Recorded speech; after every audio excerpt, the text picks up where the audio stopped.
Fala, meus seracianos! Esse é o podcast Seraci, o podcast de mistérios, curiosidades e conhecimento. Vamos iluminar sua alma, te levar para o céu ou para o inferno. Depende da sua interpretação.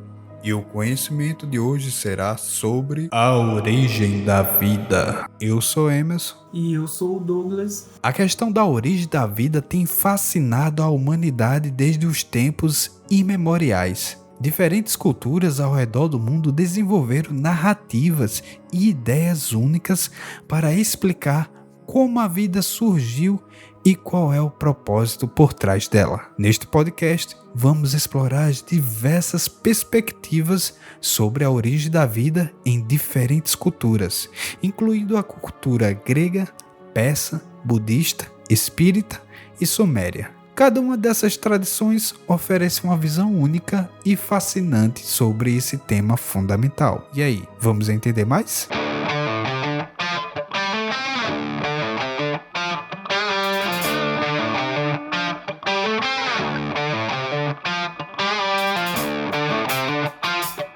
Bom, meus queridos, a origem da vida até hoje é um grande mistério para toda a humanidade. Existem diversas teorias, diversas crenças sobre como a gente surgiu, de onde viemos, como fomos feitos, por quê e tal. Para começar, vamos falar sobre a cultura estoica. Como a filosofia estoica acredita que a vida surgiu? Como ela teve o seu início? Bom, na cultura estoica, na filosofia estoica, a origem da vida ela teve início na Grécia Antiga e foi posteriormente desenvolvida por pensadores como Zenão de Cítio, Cleantes e Epicteto. Eles apresentam uma visão peculiar sobre a origem da vida, que difere das narrativas religiosas ou mitológicas comuns, entre outras culturas. Os estoicos acreditavam em uma força cósmica universal, chamada Logos, que permeia o universo e governa todas as coisas de acordo com a ordem racional. Essa noção de Logos incluía a ideia de uma divindade imanente ou princípio divino, que alguns filósofos interpretam como uma inteligência ou razão cósmica. Na cosmologia estoica, o universo é concebido como cíclico, passando por uma série de conflagrações e epicores, renovação pelo fogo, onde todas as coisas são destruídas e então reconstruídas em um ciclo eterno. Esses eventos cósmicos são vistos como parte da ordem natural das coisas, regidos pelo Logos. Ou seja, a gente vive em um ciclo de destruição, reconstrução, destruição, reconstrução. Quanto à origem da vida para os estoicos, nesse meio todo, eles elaboram uma teoria não que na verdade eles não têm uma teoria tão específica sobre como a vida surgiu no universo. Em vez disso, eles tendem a adotar uma perspectiva mais metafísica, concebendo a vida como parte integrante da ordem cósmica e da razão universal. A vida, assim como todas as coisas no universo, era vista como uma manifestação do Logos, sujeita às leis naturais e ao ciclo eterno de destruição e renovação. Portanto, na visão estoica, a origem da vida foi enraizada na ordem racional e na harmonia cósmica. Em vez de uma narrativa específica de criação ou intervenção divina, eles enfatizam a importância de viver em conformidade com essa ordem, buscando a virtude e aceitando serenamente os eventos naturais, incluindo a própria existência e a natureza da vida. Resumindo, eles acreditam que a vida foi assim, do nada praticamente, que por vir do Logos, que é uma ordem cósmica que rege todas as coisas, que está nesse ciclo de renovação, destruição, a vida simplesmente surgiu. É como se a gente fosse pegar o cosmos, como eles acreditam, o Logos. Ele tinha a repetição e então, assim, vamos colocar umas pessoas lá nesse meio para viver essa repetição, esse ciclo, porque os estoicos acreditam que quando você morre, existe a continuidade da vida. Eles acreditam que existe o cosmos, o Logos, existe o universo e a gente somos energia. E quando morremos, o nosso corpo apodrece e a energia volta para o cosmos, para o universo de onde ela veio. Então é tipo o Logos, o ser que criou, seja lá como eles falam, criou um mundo com um ciclo e colocou pedaços do universo, pedaços do cosmos, tipo assim, pedaços da energia do cosmos e colocou em umas casca em uns receptáculos que somos nós, para viver nesse ciclo eternamente. Essa origem da vida aí não teve, vamos dizer assim, uma criação mais detalhada. É algo simples para eles, né? Como eles acreditavam. O que você acha, Emerson? Bom, analisando isso, percebe-se que para eles a vida é simplesmente mera ocasionalidade, que simplesmente aconteceu por conta de uma coincidência, talvez. Mas é interessante como eles tratam que a vida é puramente energia. Se você analisar de certa forma, eles têm uma certa razão, porque todo o corpo é feito de matéria e essa matéria possui energia, e essa energia ela pode ser transformada em energia mecânica para você se mover, energia química para você digerir os alimentos, energia térmica porque você gera calor e por aí vai. Mas por ser tão raso, acaba que eles se deram por satisfeitos em acreditar que é apenas isso e tá bom, pra que eu vou investigar mais? O que você acha? Justamente porque se você analisar, quem ouviu o nosso podcast antes desse sobre a vida após a morte, você vê que os estoicos eles não se preocupavam tanto com o que vai vir depois da morte ou com a criação. Não, eles simplesmente aceitavam a vida como ela é, não tinham essa questão que muitas religiões têm de vamos fazer o bem aqui porque vamos receber algo lá e tal. Não, para eles o bem deveria ser feito porque é certo, independente se vai ter uma recompensa ou não. Eles viviam de uma forma muito simples, então não seria diferente nessa questão da criação do ser humano, né, para eles. Algo simples, o cosmos lá tem... Cada pessoa é um pedaço de energia do universo. É simples, que quando morrer essa energia vai voltar para o universo. É assim para eles, simples. Exatamente, é tipo, vou fazer o meu e é isso aí. Eu vou fazer o certo porque ele é o certo, não porque vou ter uma atratividade que vai me convencer a fazer o certo. É interessante, porém simplório.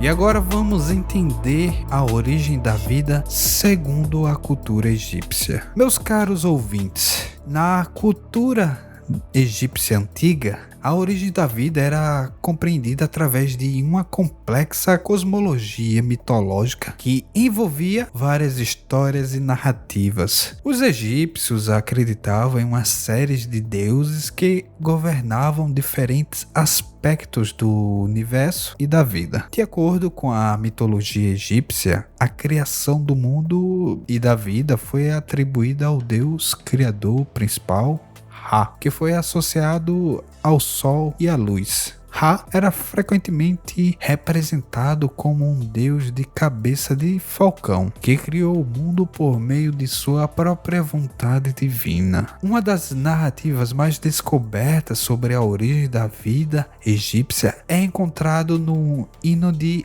Atom, um texto religioso que descreve o deus Atom como a fonte de toda a vida e criação. Atom era adotado como a superfície solar, cuja luz sustentava todas as formas de vida na Terra. Além de Ra e Atom, outras divindades egípcias também desempenharam papéis importantes na criação e na preservação da vida. Por exemplo, Osíris, Ísis e Horus formaram uma família divina central na mitologia egípcia, associada à morte, renascimento e fertilidade. A mitologia egípcia também inclui histórias sobre a criação do mundo a partir do caos primordial, representada pelo deus serpente Aperpe. Segundo essas histórias, o deus criador, como Ra ou Atom, derrotou o caos e circulou a ordem e a harmonia do universo, dando a origem da vida ao mundo como ela é. E aí, Douglas? Esse aqui já é uma forma mais, digamos, padrão que você observa em outras religiões, que é um ser central que vai designar toda a criação da vida. O que tu acha? Assim, é interessante porque você vê que segundo os egípcios, né, cada deus ali teve a sua própria criação, vamos dizer assim, do seu mundo, do seu universo, ou seja lá o que eles possam acreditar. E você vê que, tipo assim, ó, o deus Ra criou, o deus Atom criou, e assim sucessivamente. É como se cada um criasse o seu. Interessante, eu acabei pensando aqui agora, se, tipo, o deus Ra criou o mundo A, o deus Atom criou o mundo B, e assim vai. E se cada mundo desse são perto um do outros, e aí a gente chega naquela teoria do universo paralelo. E se o você de agora, que você existe, for uma criação do deus Ra, e o outro Emerson, o outro do Douglas, for uma criação do deus Atom, e assim sucessivamente. E se for daí que vem a teoria dos universos paralelos, porque foi vários deuses que criou várias humanidades e assim sucessivamente. Justamente. E se você para analisar, né? Por exemplo, ele também cria um aspecto que também tem em comum em outras religiões, que é tipo alguns seres que representam o renascimento, a morte, a vida e a fertilidade. Algo, digamos assim, essencial para a humanidade. Porque se você vive, você procria, então você dissemina mais pessoas no planeta. E a morte, ela vem como uma forma de dar continuidade à vida. Afinal, imagine só se todas as pessoas do mundo não morressem, apenas só procriassem. Certamente o planeta já estaria entupido de pessoas. É porque, na verdade, a morte, ela é para manter o equilíbrio das coisas, entendeu? Ela é para manter o equilíbrio ali, para não ter uma superpopulação, vamos dizer assim. Então ela precisa existir para manter o equilíbrio. Se você for levar nessa perspectiva, então ela não é tão má como a gente acredita que é. Ela só faz o papel dela. Mas, dando continuidade, porque esse assunto sobre a origem da vida é muito instigante, porque eu acho que a maioria dos ouvintes, das pessoas, acredito que já se perguntou alguma vez, deitado na cama, ou seja lá onde é que for, da onde a gente veio? Qual é a nossa origem? Entendeu? Qual o sentido? Por que foi criado esse mundo? E por que esse mundo? E por que nós somos dessa forma? Por que a gente não tem 3 braços? Por que a gente não voa? Por que a gente... Entendeu? Por que fomos criados assim? Acho que todo mundo tem essa curiosidade de saber, né? Que é algo que eu acredito que vamos morrer com ela. Justamente.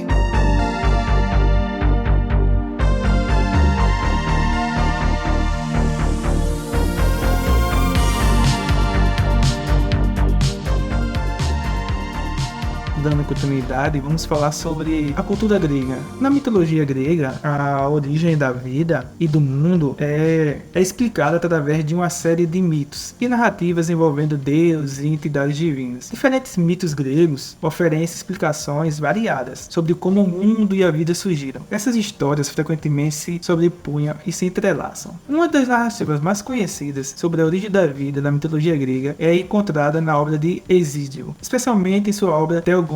De acordo com Hesíodo, no início havia o caos, uma massa informada e indiferenciada de elementos primordiais. A partir do caos surgiram Gaia, que significa a terra, Urano, o céu, e outros deuses primordiais, que deram origem a uma série de deuses e seres mitológicos, incluindo os titãs, os deuses olímpicos e os seres humanos. Olha que salada, que misturada aí. Cara, havia o caos. Só o caos. Uma matéria informada que não tinha livres de elementos primordiais. E a partir do caos surgiu Gaia, que não é o que é a Terra, mas é um ser vivo. Surgiu Urano e outros deuses. E aí foi dando... Aí desses deuses vem outros deuses e vem os seres mitológicos e tal. E aí tem os titãs, tem os deuses olímpicos. E depois vem os seres humanos. Então...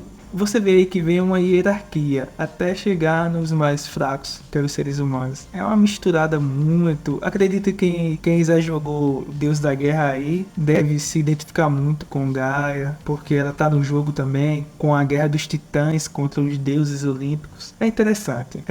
E tem outro também, um dos mitos mais proeminente sobre a criação da vida humana é encontrado na obra de Platão, em seu diálogo O Banquete. No mito do banquete, Platão descreveu como os seres humanos foram originalmente criado como seres andrógenos, com 2 cabeças, 4 braços e 4 pernas. Eles foram separados por Zeus em 2 metades, condenando-os a passar a vida em busca de sua outra metade, em uma explicação poética sobre a natureza do amor e da atração. Caramba, será que é daí que vem aquele ditado de a metade da minha laranja, você é a tampa da minha panela? Dessas coisas aí que as pessoas pensam. É interessante que por que Zeus dividiu o ser humano?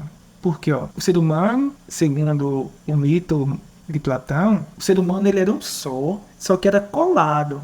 4 braços, 4 pernas, 2 cabeças e tal. Porém, a história conta que Zeus, ao ver o ser humano daquela forma, percebeu que o ser humano era muito forte e podia se rebelar contra ele. Então Zeus, em sua sabedoria, o que é que pensou? Rapaz, eu vou dividir esse povo no meio. E aí dividiu o povo no meio, dividiu o ser humano no meio. Então aí é como se você perdeu a sua metade. Então nesse imenso universo, a sua metade, o seu eu, outro eu, se você é masculino, a sua metade feminina está por aí. Se você é feminina, a sua metade masculina está por aí. E você tem que buscar encontrar, entendeu? Você tem que buscar encontrar a sua metade, que vai lhe completar como você era, uma só carne. É interessante, hein, cara? Cara, se você parar pra pensar que, digamos, os termos, né?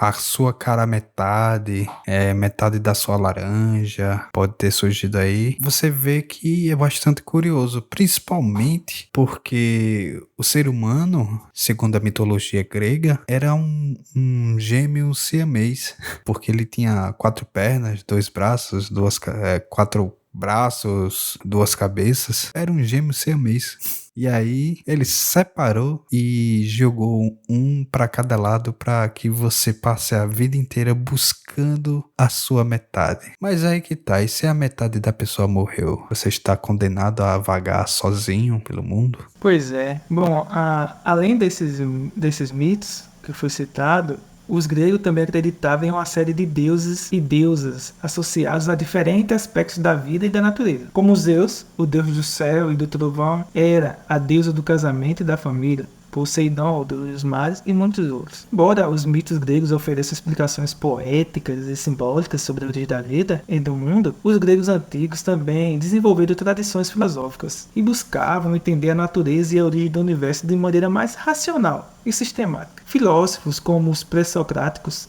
e os pitagóricos especularam sobre os elementos primordiais e as leis fundamentais que governam o cosmos, oferecendo diferentes perspectivas sobre a origem e a natureza da vida. É uma forma de buscar a explicação sobre a origem da vida sem tanta alegoria, sem tanta fantasia, essas coisas que a gente vê por aí. A origem da vida e a vida após a morte são temas muito complexos, eu acredito, porque você pensa, tá, a gente foi criado. Para que a gente foi criado? Por quê? E a gente foi criado para viver um certo período de vida, alguns anos de idade, morrer e depois que morrer. Por que fizeram isso? Entendeu? Qual o objetivo de criar uma humanidade que ela supostamente vai morrer, que todos vão morrer? Porque, um exemplo, você sendo um Deus todo-poderoso, um criador de todas as coisas, você criou ali o seu povo, você criou ali a sua espécie. Tipo, Zeus criou a espécie humana dele lá, que era uma colada na outra, e ele viu que não ia dar muito certo, foi lá e dividiu, ponto. Mas, tipo, você, como um Deus, acho que você deveria ser um pouco mais inteligente, não? Porque você, como um Deus, você poderia criar uma humanidade, tipo, eu vou criar um mundo que cabe 2 bilhões de pessoas. E eu vou deixar essas pessoas viverem sem morrer, sem nada. Tipo, elas vão viver eternamente e não vai passar de 2 milhões. Você teria um controle, né? Ninguém ia nascer mais. Simplesmente ele ia criar ali, pegar e jogar as pessoas. Puf. Aí seria meio complicado, né? Porque você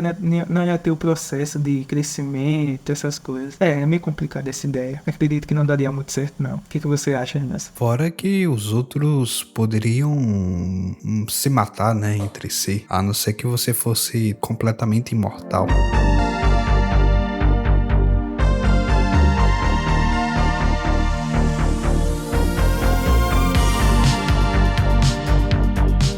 E agora vamos entender a origem da vida segundo a cultura cristã. A origem da vida é geralmente entendida à luz da narrativa da criação encontrada no livro de Gênesis, no Antigo Testamento da Bíblia. Segundo essa narrativa, Deus criou o mundo e tudo que há nele em 6 dias, culminando com a criação do ser humano à sua imagem e semelhança. De acordo com o relato bíblico, no primeiro dia Deus criou a luz e separou das trevas. Nos dias subsequentes, Deus criou o céu, a terra, os mares, a vegetação, os corpos celestes, os animais terrestres e aquáticos e, por fim, o ser humano, Adão e sua companheira Eva. O relato da criação na cultura cristã é frequentemente interpretado de diversas maneiras. Alguns grupos religiosos interpretam a narrativa do Gênesis de forma literal, acreditando que Deus criou o mundo, a vida exatamente como é descrito no texto bíblico. Outros interpretam a história da criação de maneira mais simbólica ou alegórica, enxergando-a como uma narrativa que transmite verdades espirituais mais profundas sobre a relação entre Deus, a humanidade e a natureza. Além da narrativa da criação, a cultura cristã também aborda a origem da vida através de crenças sobre a alma e a vida após a morte. Os cristãos acreditam que a vida humana é um presente de Deus e que cada pessoa possui uma alma imortal criada por Deus no momento da concepção. Embora a teologia cristã não forneça uma explicação específica sobre os mecanismos específicos da criação da vida ou da evolução das espécies, muitos cristãos veem a ciência e a religião como complementares, acreditando que a investigação científica pode oferecer insights significativos sobre o funcionamento do mundo natural, enquanto a fé religiosa proporciona um entendimento mais profundo sobre questões espirituais e morais. E aí, Douglas, você percebe que aqui, diferentemente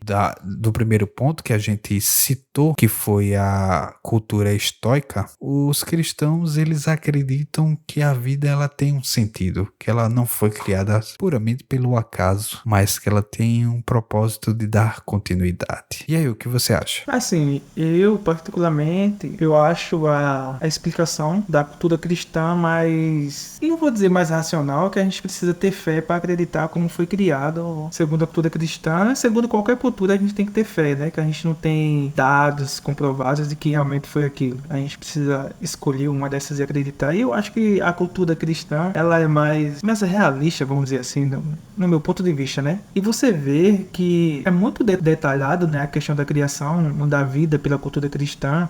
Fala que Deus fez os mares, fez a terra, fez isso e fez o homem segundo a sua imagem e semelhança. Mas, se eu não me engano, tem uma passagem bíblica que fala que Deus criou o homem do pó da terra. É interessante, tá? Porque você falar que Deus criou o homem do pó da terra. Só essa criação, só o pó, a carcaça, vamos dizer assim, ela não tinha vida. Se eu não me engano, o relato fala que ao criar o homem do pó da terra, Deus soprou em suas narinas o espírito de vida e ele se tornou um ser vivente, uma alma vivente. Ou seja, só o corpo, só a matéria palpável não tem vida. Ela não... Aí você vê que tipo, tá, interessante, Deus soprou tal. Alguns acreditam que Deus é só uma energia e tal. Então Deus soprou o espírito de vida naquela pessoa. Então Deus colocou um pouco de sua energia naquela pessoa, na verdade naquela carcaça que acabou se tornando uma pessoa, acabou se tornando um ser vivente. E a Bíblia fala, né, segundo o relato, que fomos feitos à imagem e semelhança de Deus. Então, se somos a imagem e semelhança de Deus, será que temos uma centelha, pouco de energia divina em nossos corpos? Será que somos uma parte do divino? Será que a nossa alma, o nosso espírito é uma parte da energia divina em um corpo físico, material? Porque a Bíblia fala também, se eu não me engano, tem uma passagem que fala que quando você morre, o espírito volta para Deus, ou a energia volta para Deus. É como se fosse quase igual que os estoicos acreditam, que o universo que tem a energia, colocou, entendeu?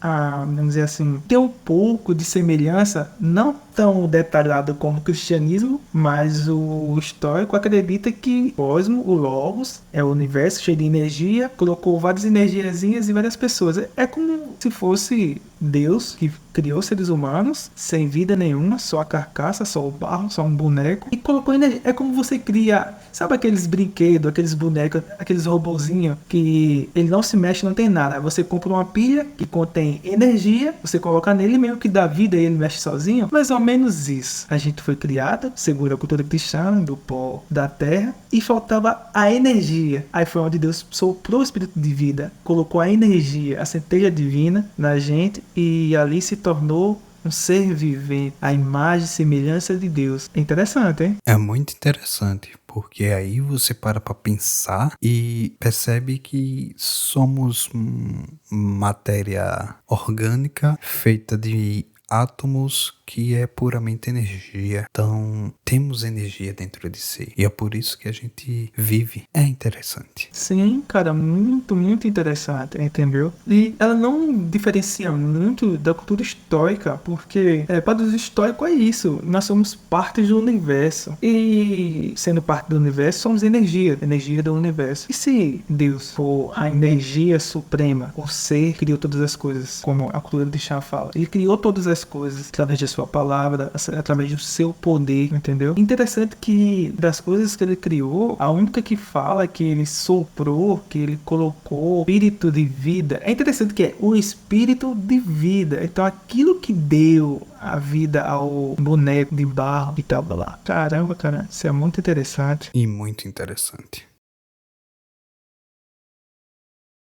A cultura suméria, uma das civilizações mais antigas e conhecidas da Mesopotâmia, a origem da vida era explicada através de uma série de mitos e narrativas que refletiam a complexidade e a riqueza da cosmovisão suméria. De acordo com os sumérios, o mundo e a vida foram criados por uma série de divindades poderosas que governavam sobre diferentes aspectos da existência. Uma das narrativas mais proeminentes sobre a origem da vida é encontrada no mito da criação suméria, conhecida como Enuma Elish, que descreve a luta entre as divindades primordiais, Tiamat, representando o oceano caótico, e Marduk, o deus da sabedoria e da ordem, que finalmente a derrotar e criar um mundo a partir do corpo de Tiamat. Caramba, bicho. Olha que loucura. O mundo, as pessoas foram criadas após um assassinato de um deus. É muita emoção.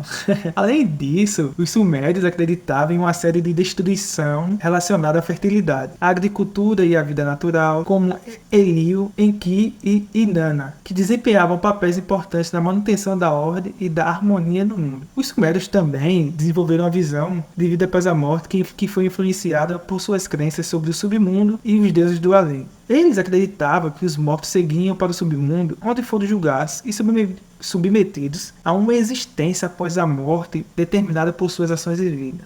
Os rituais funerários e as práticas religiosas dos sumérios refletiam muito na sua crença na vida após a morte e na importância de garantir uma passagem segura e uma boa vida no além para os falecidos. Esses rituais incluíam mumificação, a colocação de bens materiais nos túmulos e oferenda aos deuses do submundo. Em resumo, a cultura suméria, a origem da vida era entendida através de mitos e narrativas que destacam o papel das ilustrações na criação e manutenção do mundo. Além disso, a crença deles após a morte é uma parte central da cosmovisão suméria, que influencia rituais religiosos e práticas funerárias. Mas voltando à criação, porque sobre a vida após a morte, quem quer ouvir um pouco mais sobre como a cultura suméria via a vida após a morte, ouça o podcast anterior que a gente fala sobre. Mas voltando à criação do mundo, a origem do mundo, você entende, você vê que é uma loucura tão grande que isso tudo passou a existir como é hoje, a partir de uma briga, cara. A partir de uma briga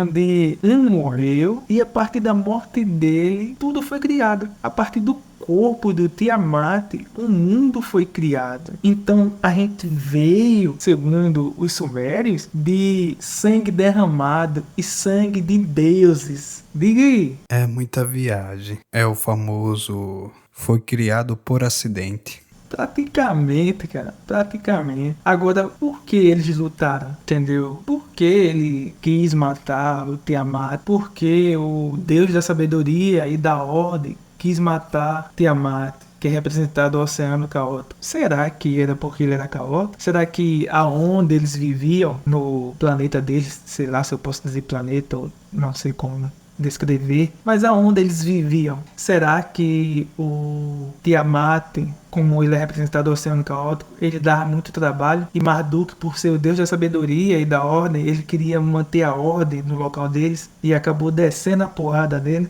e ele morreu? E como era um deus, ele não podia simplesmente morrer e acabou. E ao morrer, foi criado um mundo a partir de sua morte. E é interessante porque se você for ver, Tiamat era representado ao oceano caótico. Ele morreu e o mundo foi criado. E algumas culturas falam que no mundo não existia nada antes a não ser o caos. Tiamat, oceano caótico, no mundo não existia nada, só o caos. Dá pra fazer uma correlação aí. Será? Era tudo muito instável, começou a ficar mais tranquilo. Se você parar para pensar, por exemplo, um elemento radioativo, ele é altamente caótico e instável. E o que ele faz para ficar estável? Ele vai liberando nêutrons, e esses nêutrons vai tornando o átomo mais estável, a ponto dele ficar tranquilo, e aí ele se transforma em outro elemento. Aí você vê, né, tipo, pela morte tornou-se tranquilo e surgiu os humanos, uma nova espécie. Faz sentido.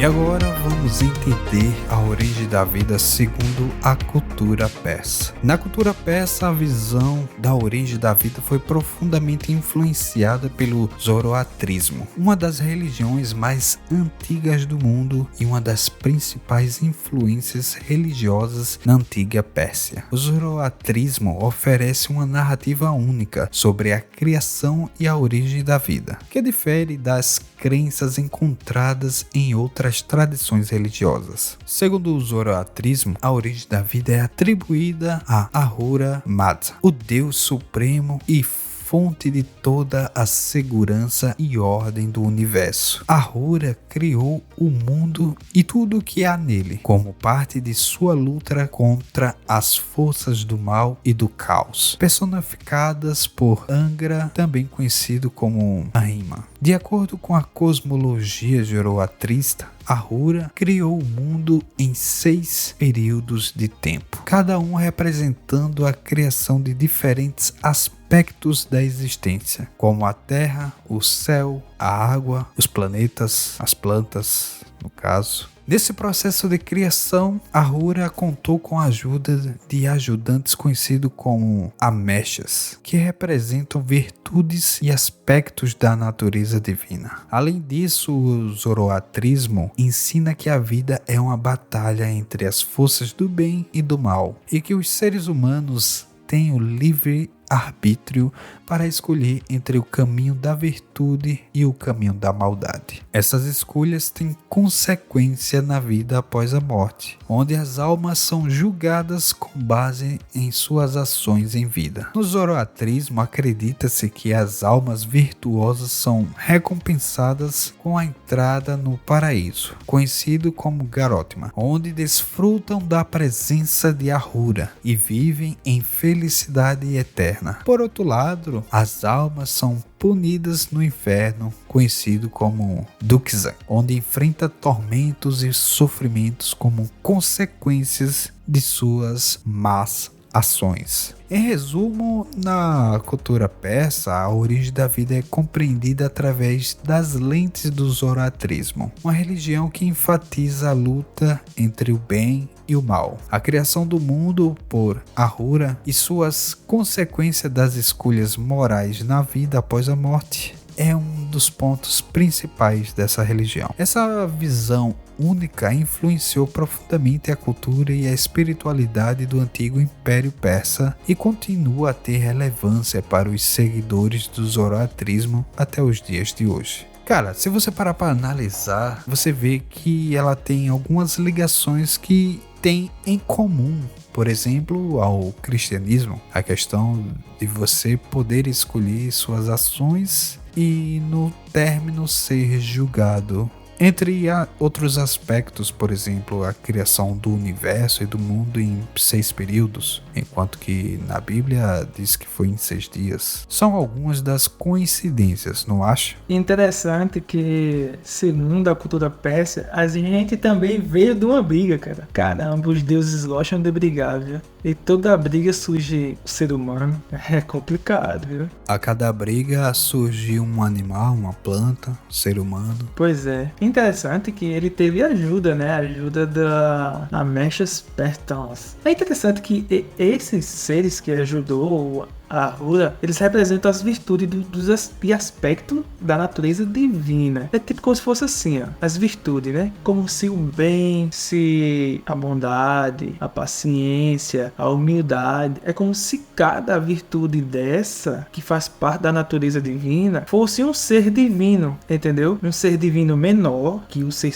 supremo, no caso. É bem interessante, cara. Interessante que, tipo assim, ó, sempre... de todos, né? Sempre tem aquela questão de o bem e o mal. No início criou tudo e tal, sempre tem o bem e o mal. Nessas é sempre a luta do bem e o mal. É um dualismo que não tem só na questão do dia a dia da vida, mas também na questão da criação da gente. Na morte tem a questão do dualismo, ou você vai para o céu, para o inferno, ou seja lá qual cultura, qual filosofia você acredita, qual religião você acredita, mas tem duas coisas, uma oposta à outra, o dualismo, ou lugar bom ou lugar ruim. E aqui, para a criação do ser humano, foi uma luta entre um Deus supremo, que mantém a ordem e tudo, contra influências de outros deuses que representam o mal, o caos. É sempre a luta do bem e o mal, da ordem e o caos. Sempre o dualismo. Exatamente, sempre essa divisão, né? O famoso nós contra ele. Não vá por esse caminho porque você irá se dar mal. Vá por esse caminho porque você irá fazer o bem. E por aí vai. Resumindo,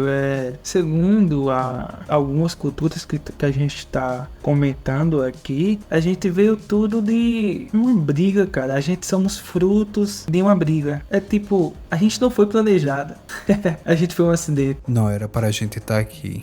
Pois é. Bom, dando continuidade a essa loucura da origem da vida, vamos falar sobre a cultura espírita. Qual é a visão da origem da cultura espírita? A visão deles e da existência humana é influenciada pelas opiniões e ensinamentos da doutrina espírita. Uma doutrina espiritualista fundada por Allan Kardec no século 19. A doutrina espírita combina elementos de espiritualidade, filosofia e moralidade, oferecendo uma perspectiva única sobre as questões relacionadas à vida, à morte e à existência além do mundo material. Segundo a doutrina espírita, a origem da vida está enraizada na concepção de um Criador Supremo, muitas vezes referida como Deus, que é a fonte de toda a vida e existência no universo. Deus é visto como uma inteligência suprema e amorosa, que criou o universo e todas as formas de vida como parte do seu plano divino. Beleza, interessante. A gente fomos criados, segundo o espiritismo, segundo a cultura espírita, fomos criados como parte de um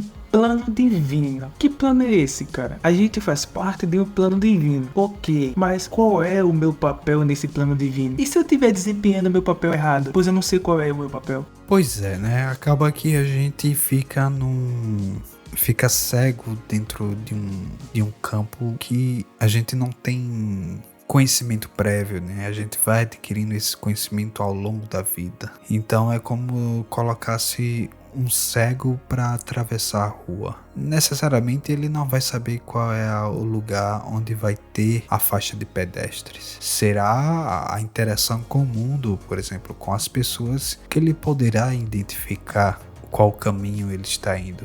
E se está indo certo ou não. Se é que ele consegue compreender se é certo ou não. Justamente. Porque, tipo, fazemos parte do plano divino. Ok, tudo bem.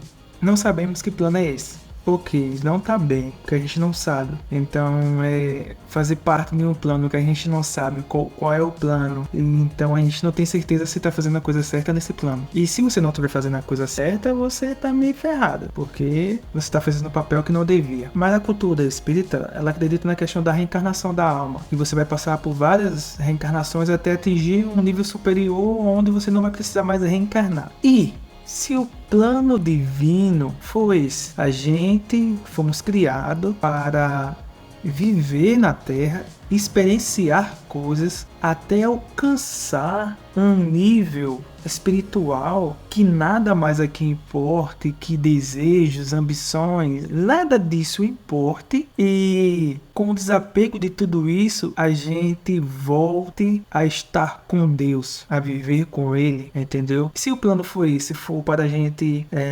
evoluir como pessoa, como espírito, para estar com aquele que tudo pode, que nos criou, é como se fosse um pai que, olha, meu filho, você é meu filho, você vai morar aqui nessa casa e eu vou morar a tantos quilômetros de você. E para você vir morar comigo, você vai passar por diversos processos, experiências, lutas, derrotas, tristezas, alegrias, até você amadurecer o suficiente para ter a capacidade de viver ao meu lado. Tipo isso, cara. Pelo menos é só uma interpretação minha. Você pode pensar diferente, ouvinte. Mas o que você acha, meu amigo? Que é uma preparação. Essa preparação para que você alcance algo maior. Só que necessariamente a gente não compreende o quão grande é maior os planos. Então a gente costuma desenvolver os nossos próprios planos, que às vezes se sobrepõem aos planos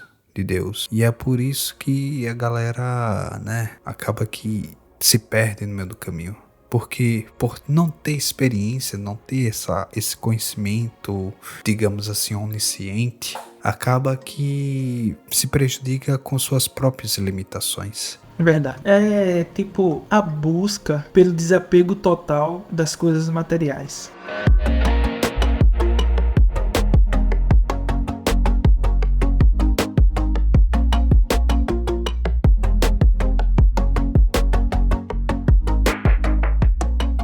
E agora vamos entender a origem da vida segundo a cultura budista. Na cultura budista, a visão da origem da vida e da existência é profundamente influenciada pelos ensinamentos referentes ao budismo. Uma das principais tradições religiosas do mundo, originária da Índia e posteriormente divulgada por toda a Ásia e além. De acordo com os ensinamentos budistas, a origem da vida e do universo não é explicada em termos de uma criação divina, mas sim em termos de ciclos infinitos de existência e renascimentos, conhecidos como samsara. No budismo, a vida é vista como uma jornada através de diferentes reinos de existência, impulsionadas pelo ciclo de renascimento, morte e renascimento, conhecido como renascimento ou reencarnação. A doutrina do renascimento do budismo é fundamentada na lei do karma, que ensina que as ações de uma pessoa, intenções, pensamentos, palavras e ações, têm consequências que moldam sua vida presente e futura. Assim, o processo de renascimento é guiado pelas qualidades do karma acumulado ao longo da vida. A visão budista sobre a origem da vida também inclui a compreensão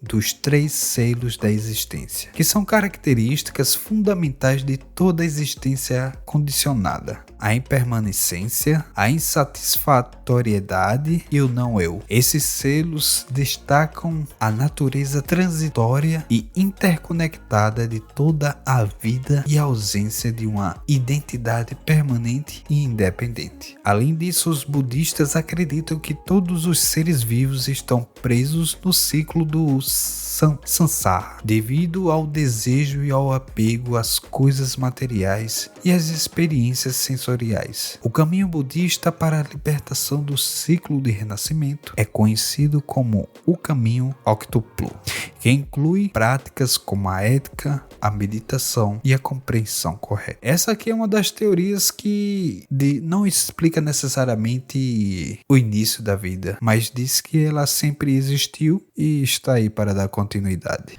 E é interessante que ela praticamente pega um pouco do que eu falei antes, porque a gente praticamente, segundo os budistas, é condenado a viver no ciclo de samsara, que é viver, morrer, renascer e assim sucessivamente. E para quebrar esse ciclo, a gente tem que praticar coisas como a ética, a meditação e a compreensão correta. Ou seja, é você, com toda sua morte, seu renascimento, você vai aderindo conhecimento até chegar a um certo ponto que nada aqui vai lhe satisfazer, que nada aqui importa para você, porque existe algo muito além disso aqui, muito além do material, muito além das suas experiências, dos seus prazeres, muito além do seu eu, entendeu? Então, para você quebrar essa roda de samsara, esse ciclo de samsara, é quando você atinge esse, vamos dizer assim, o instinto superior, o seu nível superior de espiritualidade. Ou seja,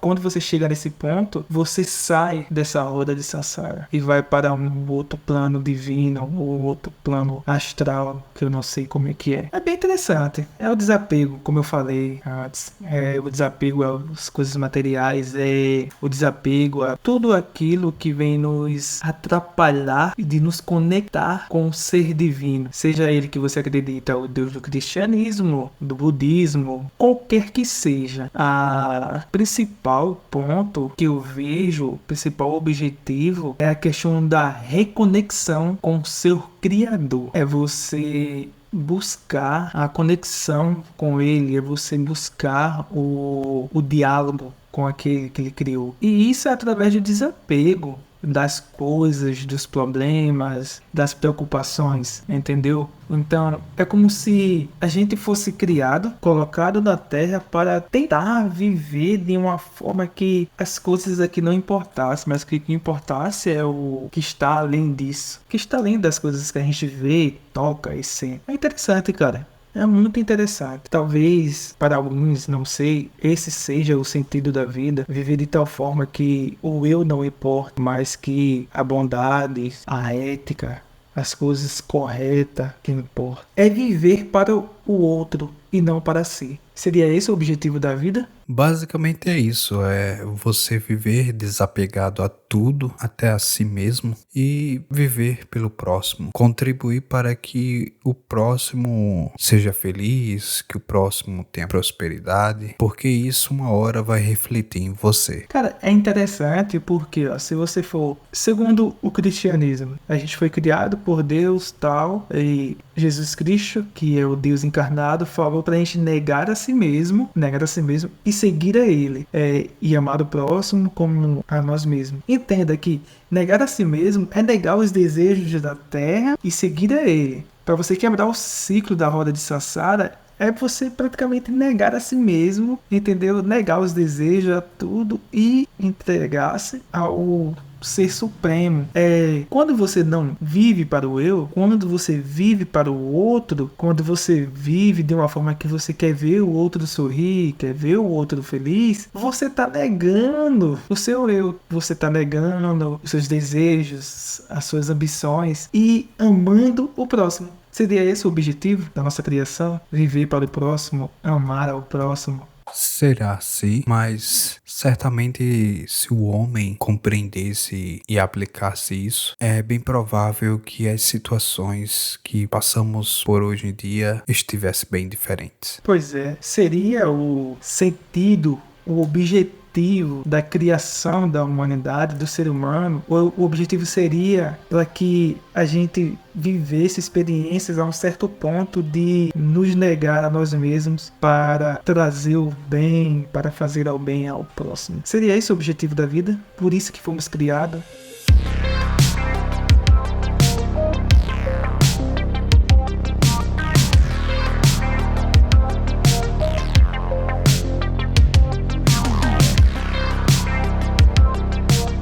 E é isso, seus ouvintes. Gostaram desse tema? O que vocês acham? De onde é que veio a vida? É de alguma dessas crenças que apresentamos hoje ou ela veio de outra crença que não citamos aqui? Você pode ir ao nosso Instagram, @seracipodcast, e comentar do que achou do episódio e até contar se existe outra crença que você acredita em que a origem da vida possa ter surgido. Caso você queira sugerir um tema, também vai no nosso Instagram e manda uma mensagem direta. Vamos ficando por aqui. Eu sou Emerson. E eu sou o Douglas. E até o próximo episódio. Falou!